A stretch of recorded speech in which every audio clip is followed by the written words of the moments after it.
आपल्या जीवनामध्ये ज्या गोष्टी घडतात त्या विनाकारण घडत नसतात. देव आपल्यासोबत वाईटच करतं, नेहमी आपलंच का वाईट होतं? देवाने यालाच नेलं. आपण ते पस्तावत बसतो, देवाला दोष देतो. पण देवाची लीला खूप वेगळी. काहीतरी कारण असेल तरच तो तसा करतो. त्याला सगळं सांभाळावं लागते. मग तो बरोबर त्याचं त्याचं काम व्यवस्थित करतो.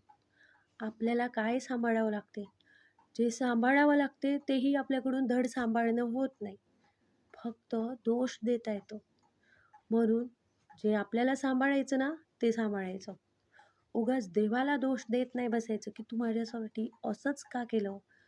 तू आमचं असंच का केलं? तू यांनाच का नेलं? तू त्यांनाच का नेलं? असं नाही. त्यामागे काहीतरी खूप मोठं कारण असेल. त्यासाठी देवाने नेलं किंवा त्यासाठी देवाने ते घडवून आणलं. कोणतीही गोष्ट असू देत, दोष नाही द्यायचा. आणि देवाला तर नाहीच नाही.